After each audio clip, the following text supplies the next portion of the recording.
Hello students, this is Swati. बहुत दिनों के बाद मैंने आज ये वीडियो बनाया आप लोगों के लिए, क्योंकि मुझे टाइम बिल्कुल नहीं मिल पा रहा था। I am so sorry for that.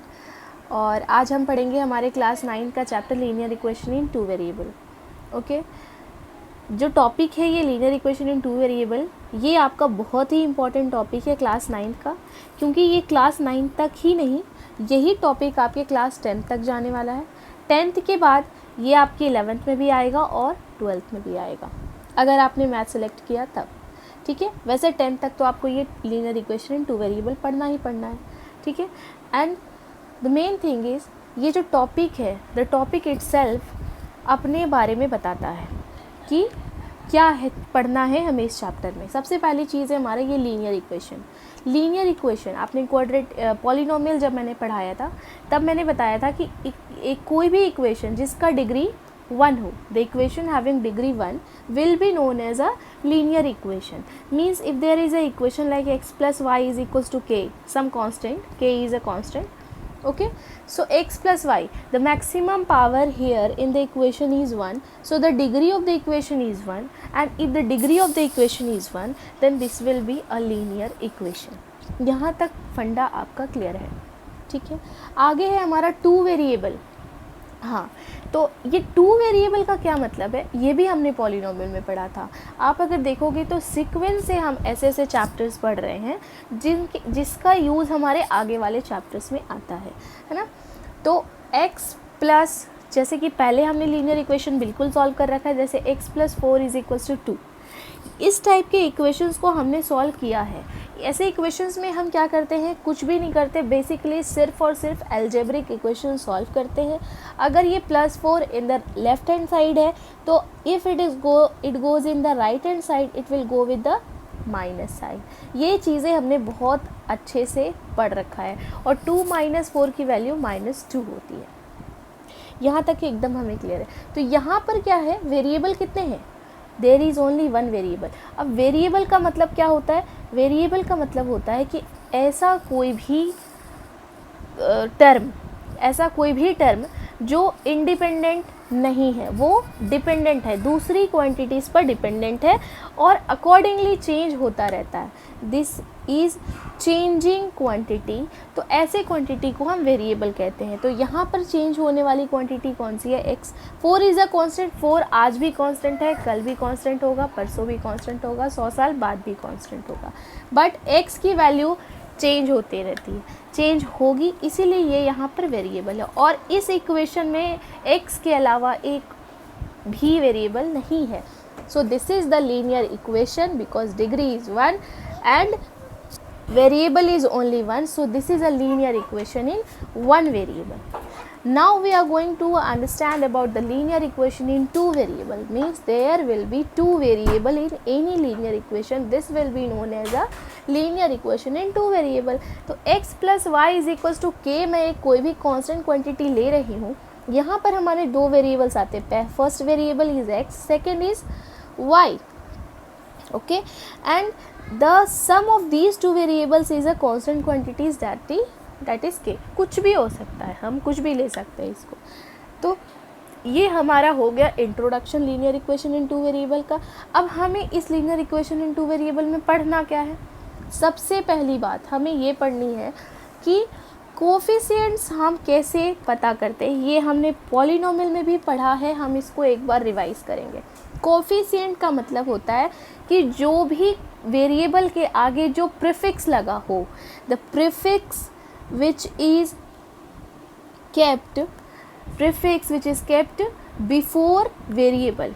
ठीक है, ये होता है हमारा कोफिशिएंट। मीन्स अगर मेरे पास इक्वेशन है x² + 2x + 3 is equals to 0, let suppose कि ये हमारे पास इक्वेशन है, and by this equation we have to find out the coefficient of x², coefficient of x and a constant term.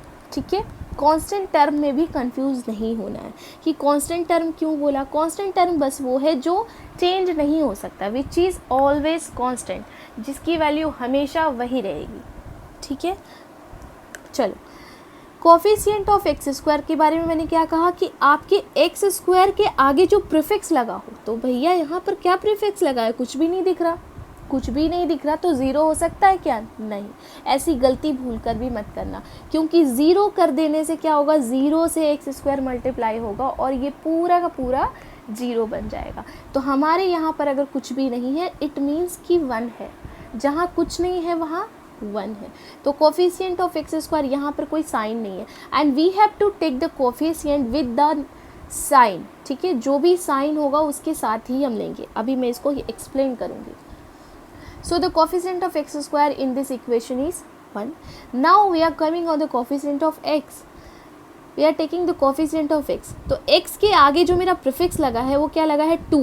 2 को हमें साइन के साथ लेना है। ये 2 हमारे किसके साइन के साथ है, प्लस साइन के साथ। तो प्लस को लिखो ना लिखो बात बराबर होती है। बट अगर मेरे पास इक्वेशन इस तरीके का होता है, x square minus 2x plus 3 is equal to 0, तब हमें कोफिशिएंट ऑफ x अगर लिखना होता तो हम लिखते -2।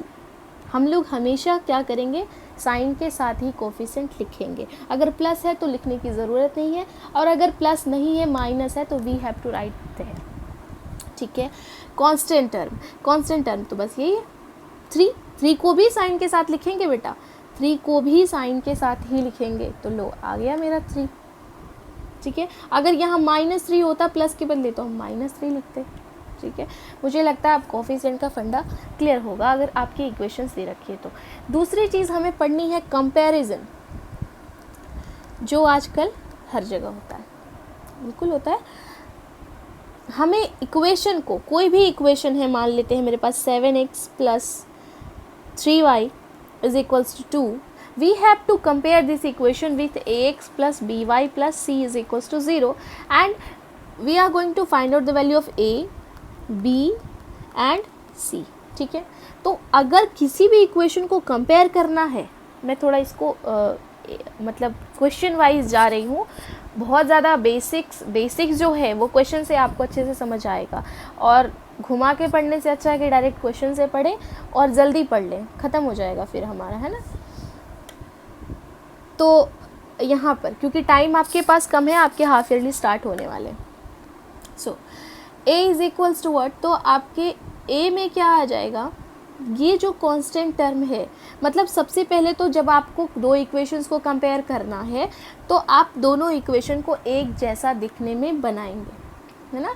2 बच्चे हैं अगर, तो अगर उनका सेम एज होता है तभी वो कंपेयर होता है। ऐसा तो होता नहीं है कि पास में एक बहुत बड़े भैया हैं जो अभी जॉब कर रहे हैं और आप 5th क्लास में पढ़ते हो और आपके मम्मी पापा आपको उनसे कंपेयर करें, ऐसा नहीं होगा। आपके एज के जो होंगे उनसे ही कंपैरिजन होगा अक्सर, है ना, ऐसा होता है, आप इसको रेजोनेट कर सकते हो। तो यहाँ पर भी हमें जब कंपेयर करना है तो हम इक्वेशन को सेम जैसा बनाएंगे।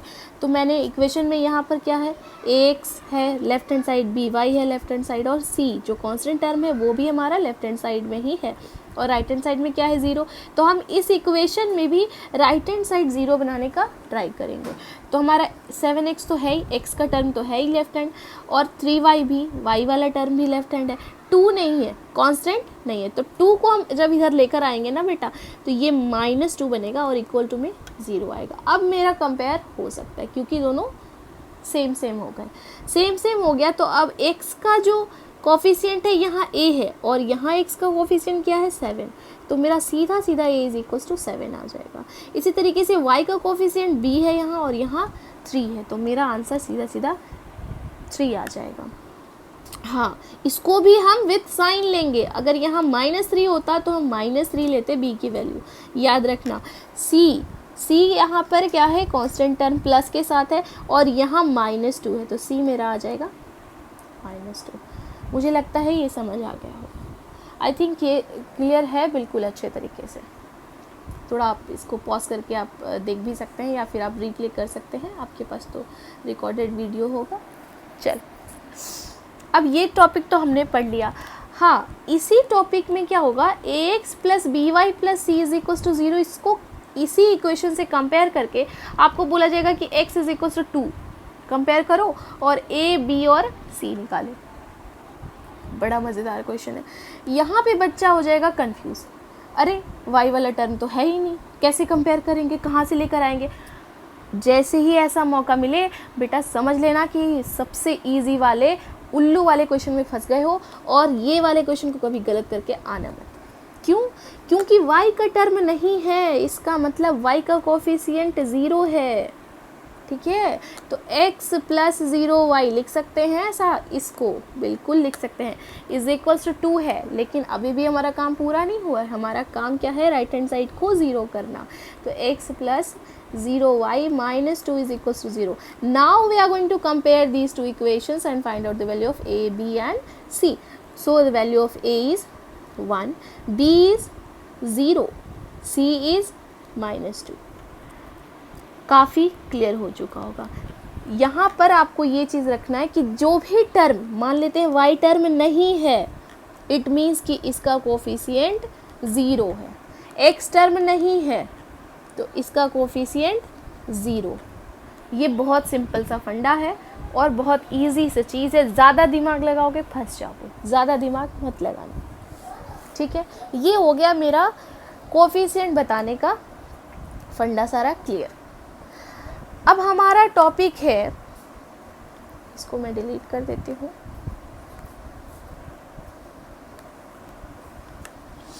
ठीक है, अब हमारा टॉपिक है फाइंड 4 सॉल्यूशंस।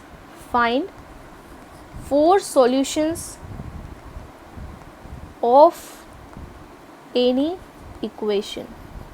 अच्छा, उस वाले में एक टाइप का और क्वेश्चन आ सकता है कि k की वैल्यू निकालो, ऐसे करके कुछ आ सकता है। आपका आ सकता है कि आपके पास इक्वेशन है 3x plus 4y minus k is equals to 0 and you have to compare this equation with 3x plus 4y plus 2 is equals to 0 and the question is find the value of k. ठीक है, find the value of k. It means कि इस equation को इस equation के साथ compare करो और k बता दो तो k आ जाएगा -2, क्योंकि माइनस k के बराबर है 2 तो k के बराबर आ जाएगा -2। फंडा सेम है, घुमा कर देगा, कभी कुछ बोलेगा कभी कुछ बोलेगा। घबराना नहीं है।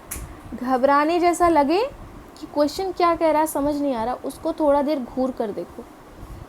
देखने से देखते देखते वो समझ आ जाता है और पेन हाथ में आ गया तो आंसर आ जाता है। So this is the whole process to solve mathematics.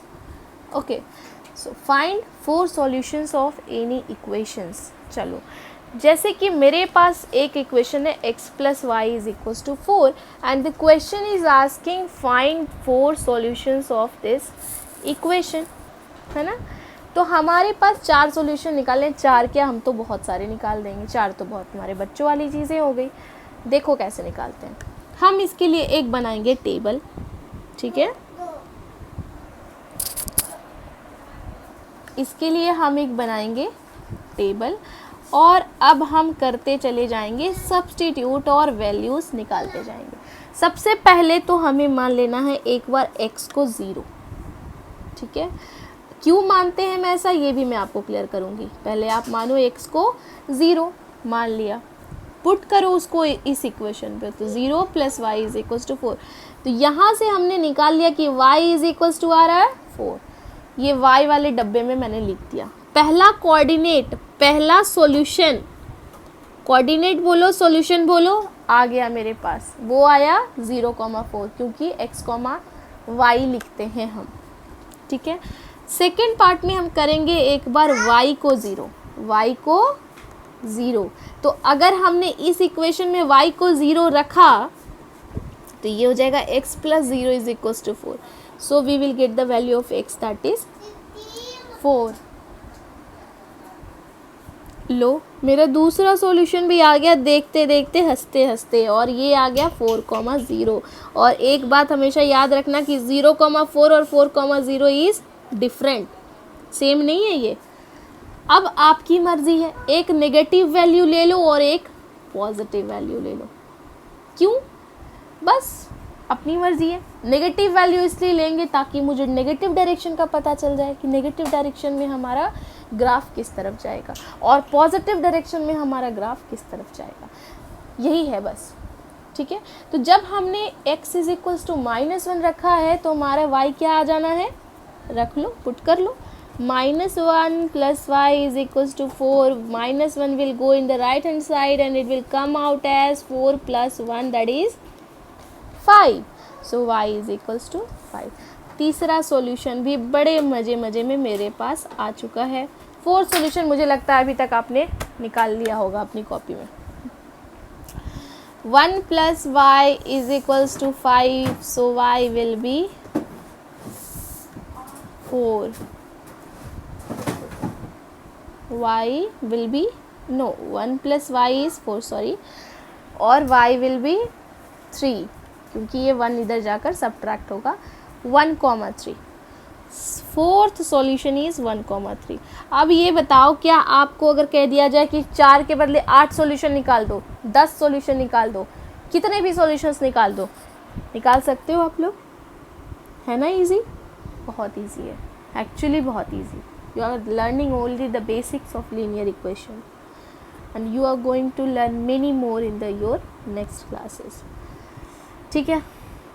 तो ये हो गया मेरा फंडा 4 सॉल्यूशंस निकालने का। आपके NCERT का ही एक क्वेश्चन है, शायद मुझे याद नहीं है, बट वो शायद इस तरीके से x + 9x + y is equals to pi, ऐसे करके है आपका कोई NCERT का कोई क्वेश्चन है, वो इसी टाइप से है, पाई है, इसलिए मैं थोड़ा सा इसको बता रही हूँ आपको, ठीक है। चलो टेबल बनाते हैं सेम इसी तरीके से जैसे हमने यहाँ बनाया था। x इज इक्वल्स टू सबसे पहले 0, सबसे पहले हमने x इज इक्वल्स टू 0 रख देना है। यहाँ पर देखो x को 0 करोगे तो पूरी टर्म आगे वाली 0 हो जाएगी, y इज इक्वल्स टू पाई, तो y की वैल्यू बेसिकली आ जाएगा पाई। फिर दूसरा सॉल्यूशन में हमको क्या करना है, y को 0 रखना है, ठीक है। y को 0 रखेंगे तब क्या होगा, तब ये आएगा, oh sorry, 9x is equals to pi, so x will be equals to pi by 9, clear है। फिर आपका आ जाएगा आगे की तरफ वैल्यूज़ रखो, 1 रखो x को, तो x को जब 1 रखेंगे तो ये आएगा 9 + y इज इक्वल्स टू पाई, तो y विल बी पाई -9। फिर आपने -1 रख देना है, -1 रखोगे तो आंसर आ जाएगा 9 + पाई, ठीक है। अब ये हो गया मेरा 4 सॉल्यूशंस। इसी में हम प्रोसीड करेंगे कि ग्राफ कैसे बनाते हैं, ठीक है। तो अब मैं आपको क्लियर करती हूँ कि ये 0 वाला चीज़ क्यों लिया गया है। ये इसलिए लिया गया है क्योंकि आपने कोऑर्डिनेट पढ़ रखा है और मैंने भी वीडियोस डाले हैं, आप देख सकते हो जाकर। x इज इक्वल्स टू 0 कहाँ पर होता है, हमारे y एक्सिस पे, और y 0 कहाँ होता है, हमारे x एक्सिस पे। तो इन दोनों कोऑर्डिनेट से हमने पता कर लिया कि हमारा जो ग्राफ बनेगा इक्वेशन का वो y एक्सिस को कहाँ कट करेगा और x एक्सिस को कहाँ कट करेगा। सो यहाँ से ये चीज़ें एकदम क्लियर हो जाती हैं। तो चलो सबसे बेसिक ग्राफ पहले सबसे सीखते हैं बनाने। जो मेरा सबसे बेसिक ग्राफ है ना वो है y is equals to x का ग्राफ, ठीक है। या फिर आप ये भी कह सकते हो कि y is equals to 0। y is equals to 0 किसका ग्राफ होता है, y हमारा 0 कहाँ होता है, अभी मैंने बताया है x एक्सिस पे। तो y इज इक्वल्स टू 0 हमारा x एक्सिस होता है और x इज इक्वल्स टू 0 हमारा y एक्सिस होता है। This is a very important topic क्योंकि आपके ऑप्शनल क्वेश्चंस आने वाले हैं। तो आप इसको एकदम नोट लिखकर ऐसे ब्लैक पेन से या फिर ऐसे किसी पेन से जिससे कि आपको जल्दी से दिखे आपके नोट्स में, वैसे करके लिखना, ठीक है। ये आपके ऑप्शनल में डायरेक्ट क्वेश्चन आएगा कि y इज इक्वल्स टू 0 आपके x एक्सिस का इक्वेशन है या फिर y एक्सिस का। ऑप्शंस कुछ इस तरीके से हो सकते हैं कि this is the equation of x axis, y axis और नॉन ऑफ दीज या फिर ऑल ऑफ दीज। 4 ऑप्शंस इस तरीके से हो सकते हैं आपके। तो ये चीज़ ये नोट्स करके एकदम रख लेना। चलो y इक्वल्स टू एक्स का ग्राफ सबसे पहले हम बना कर देखते हैं। तो हमने क्या करना है, सबसे पहले 4 सॉल्यूशंस निकाल लेने। ग्राफ का प्रोसीजर वही है, 4 सॉल्यूशंस निकालो और उसको कोऑर्डिनेट ज्योमेट्री में जो हमने प्लॉट करने सीखा था सेम तरीके से प्लॉट कर लेना है। बड़ा आसान चैप्टर है ये, बहुत ही आसान चैप्टर है। चलो एक्स वाई, एक्स को 0 लेंगे तो y भी 0 आएगा, बिल्कुल दोनों इक्वल है। तो फिर से y को 0 लेने की ज़रूरत है क्या, नहीं, 0 0 आ चुका है। x को 1 लेंगे y भी 1, -1 लेंगे y भी -1। आपको जितने पॉइंट्स लेने से समझ आ जाता है कि हाँ अब मैं ग्राफ बना लूँगी या बना लूँगा, तो आप वैसा ले लो। मुझे इतने से समझ आ रहा है कुछ तो चलो मैं आगे बढ़ती, या फिर आपके लिए मैं एक और ले ही लेती हूँ। 2 ले लिया मैंने तो 2 आ गया, y भी। Now we are making a Cartesian plane, x-axis, y-axis positive, this is negative x-axis, this is negative y-axis। ठीक है, मेरा डायग्राम थोड़ा सा ख़राब हो सकता है बट आप अपना डायग्राम अच्छा रखना। 0, 0, 1 2 3 1 2 3 -1 -2 and -3 in this axis, -1 -2 -3। Coordinate axis रट चुका होगा आई थिंक। तो 0 पे हमारे x की वैल्यू 0 तो y भी 0, तो मतलब हमारा कोऑर्डिनेट कहाँ आएगा, यहाँ। x पे 1 तो y भी 1, तो कोऑर्डिनेट कहाँ आएगा, यहाँ। -1 पे -1 कोऑर्डिनेट आएगा यहाँ। हमने सिर्फ प्लॉट कर रहे हैं, हम लोग सिर्फ प्लॉट कर रहे हैं जो हमने कोऑर्डिनेट सिस्टम में, कोऑर्डिनेट ज्योमेट्री में पढ़ा है, जो हमें बड़ा आसान लगा था। चलो, और 2, 2 हमारा आ गया यहाँ। अब लास्ट में करना क्या है, लास्ट में सबको दोस्ती करवा देना है, हर पॉइंट को एक दूसरे से हाथ मिला देना है, जो दोस्ती कर लेना है, जोड़ लेना है, एक दूसरे को जोड़ लिया, ये बन गया मेरा ग्राफ बड़ी ही आसानी से। अरे मैम आप तो पहले ही आसान क्वेश्चन उठाए हो, तो बन ही जाएगा। टफ वाला उठाओ, टफ वाला बताओ, तब जाने, हो सकता है ऐसा आ रहा होगा किसी के दिमाग में। तो चलो एक टफ़ वाला ले लेते हैं। टफ़ वाला नहीं, टफ़ तो कुछ है ही नहीं इसमें, बट फिर भी 3x plus y is equals to 12, ऐसा ही ले लेते हैं। ओके, नाउ फर्स्ट स्टेप हमारा क्या है, हमारा फर्स्ट स्टेप है टेबल बनाना, ठीक है ना।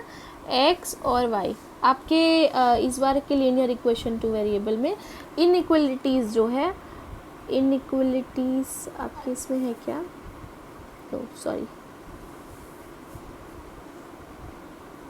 नहीं सॉरी, ठीक है। चलो x y,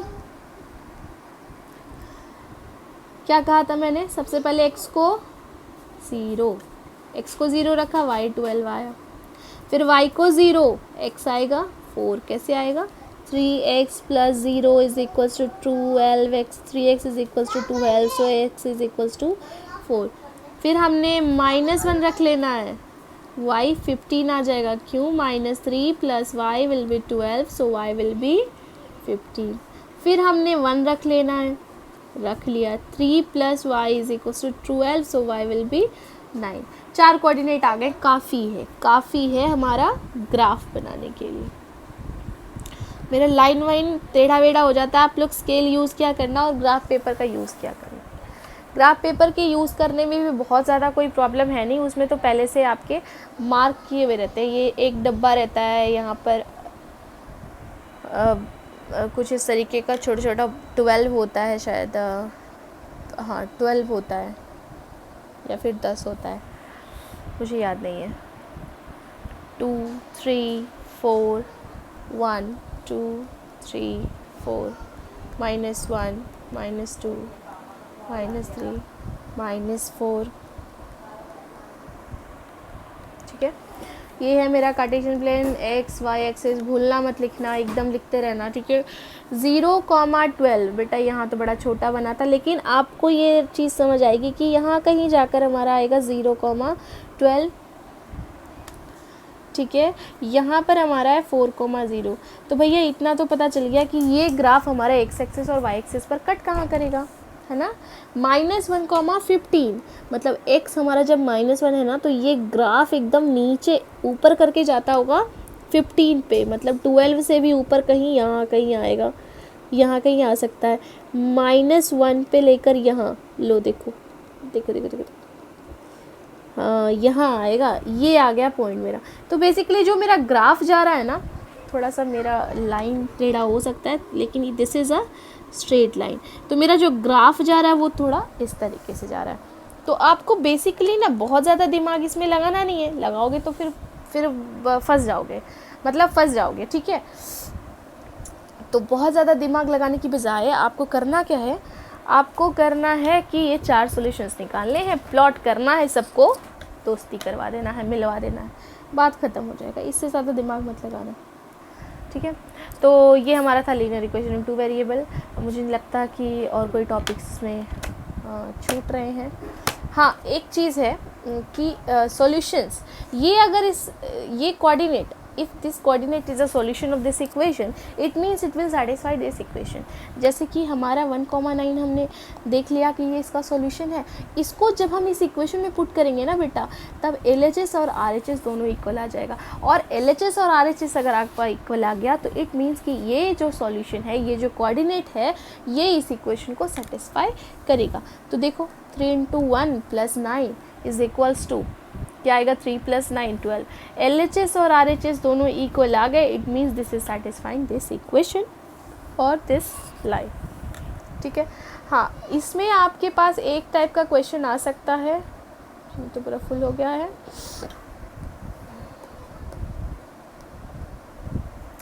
इसमें आपका एक टाइप का क्वेश्चन आ सकता है कि इफ़ 1,2 कोई भी कोऑर्डिनेट हो सकता है, ये मैं एक एग्जांपल ले रही हूँ, if 1,2 satisfy the equation x + y = k, then find the value of k, ठीक है। ये क्वेश्चन है बड़ा इजी सा, बच्चा वाला, छोटा सा, एकदम प्यारा सा क्वेश्चन है। तो x + y मीन्स कि x के जगह पे जब हम 1 रखते हैं और y के जगह पर 2 रखते हैं तो k की वैल्यू क्या आएगी, 1 + 2 = k, क्योंकि जब हमने इस इक्वेशन में इस कोऑर्डिनेट को पुट करना है तो क्या होना ये है कि लेफ्ट हैंड साइड और राइट हैंड साइड दोनों इक्वल हो जाने हैं, है ना। तो 1 + 2 will be equals to k, so k is the 3। बहुत ही आसान क्वेश्चन है और ये ऑप्शनल में ज़रूर आएगा, एकदम ज़रूर आएगा, वेरी इंपॉर्टेंट। एक क्वेश्चन इसका 1 नंबर आपको मिलना ही मिलना है। एक क्वेश्चन नंबर आपको इसका मिल जाना है, 1 नंबर आपको कंपैरिजन वाले में मिल जाना है, और दोनों बड़े इजी। अरे यार ये क्या हो रहा है फालतू का चीज़, दोनों बड़े इजी हैं। ये स्क्रीन टच करना फ़ायदा भी होता है और घाटा भी हो जाता है, अपने बंद हो जाता है, पता भी नहीं चलता। चलो, तो ये था हमारा लीनियर इक्वेशन इन 2 वेरिएबल। मुझे लगता है आप लोगों को समझ आया होगा, अगर आया है तो प्लीज़ कमेंट करके बताइए कि हाँ अच्छा है। अगर आपको चाहिए कि कोई एक चैप्टर है जिसका आपको रिवीजन करना है, या फिर आप चाहते हो कि मैं उस चैप्टर पे वीडियो लाऊं, तो आप मुझे कमेंट बॉक्स में बता सकते हैं, और मुझे भी काफ़ी अच्छा लगेगा कि आप लोग मेरा वीडियो देख रहे हैं और आपको अच्छा लग रहा है। और मेरे बहुत सारे ऐसे स्टूडेंट्स हैं जो शायद मेरा वीडियो देखकर खुश होंगे, तो प्लीज़ मुझे बताइए कि आपको अच्छा लगा। अगर अच्छा लगा, किसी टॉपिक पे आप चाहते हो कि मैं वीडियो लेकर आऊँ, तो मैं लेकर आऊँ। Okay, bye bye.